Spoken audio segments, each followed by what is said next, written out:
Did you know that when your partner is ready for marriage and commitment, they give certain specific signs?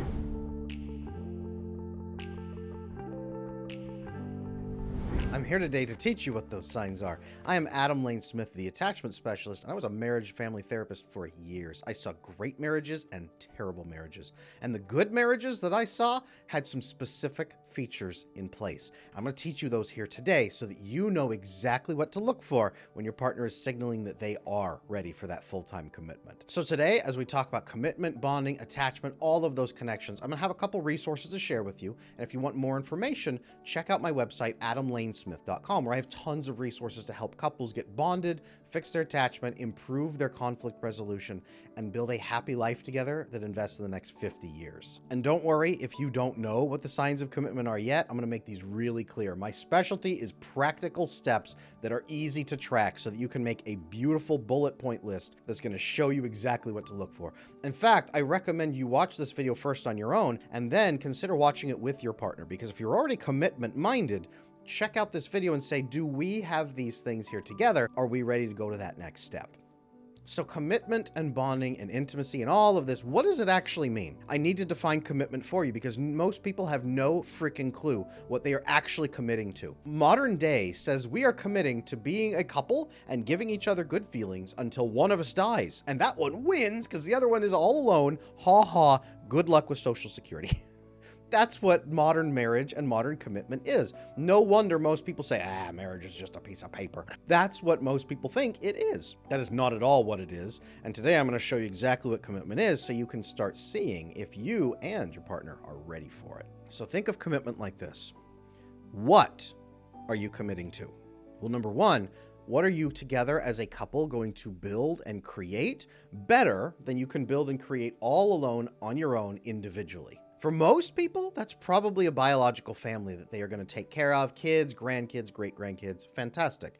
It might mean adopting kids and taking care of kids or fostering kids. It doesn't even have to be children. You could be mentoring people. You could start a business. You could start a nonprofit. You could give your lives to a cause. There's a number of things you can do that is going to be built better as a couple than you would build individually. Again, family is a gigantic portion of that for most couples, but not everybody is that way. What are you trying to build in your life? What are your life goals? You must define your own life goals and then check that your partner shares those life goals. If you don't have compatible life goals, there's a problem there, and you need to fix that because that is a deep level compatibility issue. So number one, checklist. Do you and your partner share compatible life goals? And have you talked about them? That's a big piece of if they're ready for commitment. You need to check on that very quick. Now, second piece, do you have compatible and consistent internal core values? Once you have a life goal, that's fantastic, but your core values are going to define how you get to that life goal and what that life goal or system or whatever you're building will look like. If you want to build a wonderful company that provides housing or food for the homeless or whatever it may be, but your internal values are zero, you're going to do everything you can to cut corners to get there, scrape money out of people's hands, give people the worst. It's not going to look right, and people won't respect you and won't want to join your company. You're going to go belly up pretty fast. Now, if your life goal is compatible with their life goal, your principles need to be consistent to not sabotage that life goal. And that way you can trust and respect each other. Deep level trust comes from a person who lives out consistent values and principles in alignment with their long-term life goal. And you should share these things together and be able to talk about those things. Now, point number three, if they're ready for commitment, are you building boundaries based on those two factors? Not based on feelings, but based on principles and goals. If you have to correct each other, do you have to yell and scream at each other? Or can you say, hey, wait a minute, what you're doing is not in alignment with our shared life goal or our shared mutual values that we have. Talk to me about that. And if you do that, does your partner react well to it and say, man, you're right. I got to internally change this in me. I have to fix this. Thank you for calling me out on that because I want to be a better person. Imagine if someone did that. That would be maturity. That would be maturity enough to build a commitment with. Because keep in mind, you are not just committing to a fun, happy life. You are picking a co-founder for an important life that you're going to build together. Pick your partner the way you would pick a co-founder for a giant business. Now, in the same vein, if you were picking a co-founder, you need to see what they are acting like during stress points. How do they treat you and other people when they are stressed out? Do they maintain those life goals? Do they maintain those core values? Do they maintain boundaries? And are they gracious when something is pointed out to them that they are going against their own values and goals? Or do they collapse into anger, yelling and screaming and try to control other people or manipulate people or just fall apart? Who are they when the stress is there? This is why you should date for at least a year before you get married, so that you can see them go through a full range of experiences and especially see some stress events in their life. Now, along with this, how do they solve problems? Do they muscle through them on their own and shove you aside, shove everyone else out and do it themselves because they think they have to be the one and only person fixing it? If they do, that's a serious problem, because you can't solve problems like that forever. Your marriage eventually is going to hit something where you have to work as a team. And that could indicate also that they have a deeper attachment issue. By the same token, do they just fall apart and wait for someone else to save them when a problem comes? Or do they help you buckle down and cooperate and say, we need to solve this together? How can we fix this? What can we do together as a team? Doesn't mean throwing everything on your plate or on their plate. It means one shared plate that you both work from. So what does their cooperation style look like? Do they have a cooperation style? Are they just angry and bludgeoning through and screaming the whole time? If so, that's a problem that you guys need to address. You need to be realistic about resolving your conflict together better. And speaking of conflict, do they use those as opportunities to go deeper into the relationship with you? Or does conflict fracture you apart? Are they trying to win at your expense, or are they trying to work with you to show you their methods, but also learn yours? Are they curious?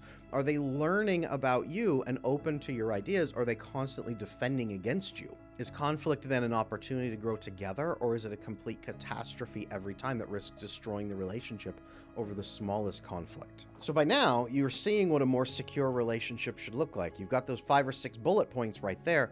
What do you do about them? Well, number one, if you're feeling that your relationship doesn't have these yet, you need to have a conversation with your partner and say, hey, look, this is what I would like for us to work on together so that we can be ready for a full commitment in our lives. You could watch this video with them, for example, and get this training and say, all right, these are the 6 points we need to hit. Let's do it. And if your partner says, yeah, no, I'm not really there, that tells you that you guys are mismatched actually in your life goals or what you want. It could mean they have an attachment issue and they're afraid of commitment, or it could just be that you guys are not properly bonded in the right way. That's something you need to address, because I have so many people come into my TikTok live events every week and say, we've been together for 8 years. I want to get married. Do you think he's ever going to ask me? No, I don't at that point. Not at 8 years if you guys haven't even discussed it as a team.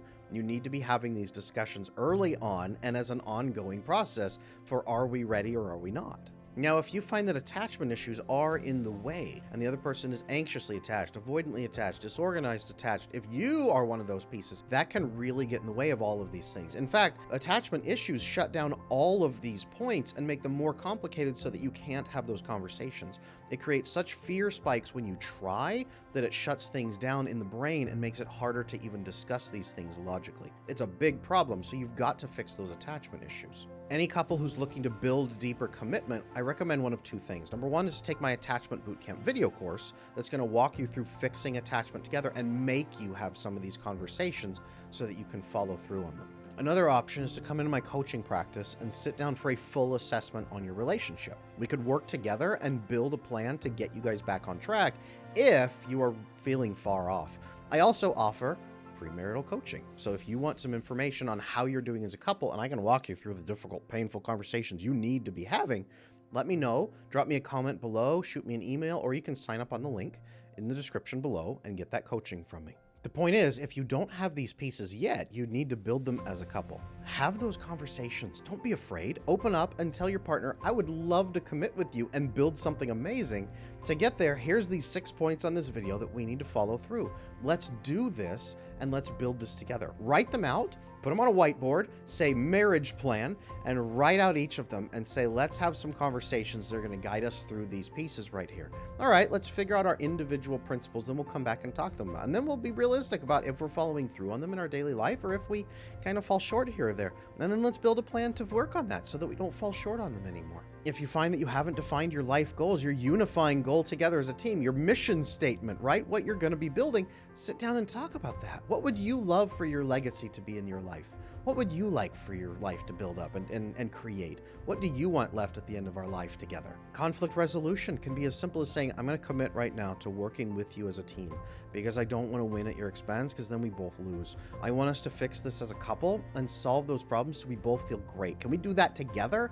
That would make me happy. And finally, cooperation. It can be as simple as a statement saying, look, I love you, I care about you, and I want us to win. I want us to be a great couple. I'm not going anywhere. I'm in this for the long haul. Let's make this work so that we can build a great relationship that does something cool on this earth. Have these conversations. Don't be afraid of them. So many people are. And if you're struggling on these, drop me a comment below and say, hey, Adam, I need some help. Here's my situation. I get that all the time. Here's my situation. What are a couple recommendations you have for how I navigate through this? And I'll talk about it. We'll talk it through. We'll make it work. If you're in a relationship, I do not want to see you break up. I hate seeing couples break up, but I love seeing couples in love, and I love seeing couples win. So let's talk about that. And while you're down there in the comment section, make sure you like and subscribe to this channel because I've got a ton more information for you to watch here. Now for the next video, what I recommend is you watch a funny video that I made called How to Have Way More Sex in Your Marriage. I'm gonna link it right here, and you need to watch this video. The video has nothing to do with sex whatsoever. It has everything to do with building emotional intimacy by learning how to share and conversate together as a couple in a way that makes you feel closer every single day. If you want to check that out, check out that video. That's a great next place to start.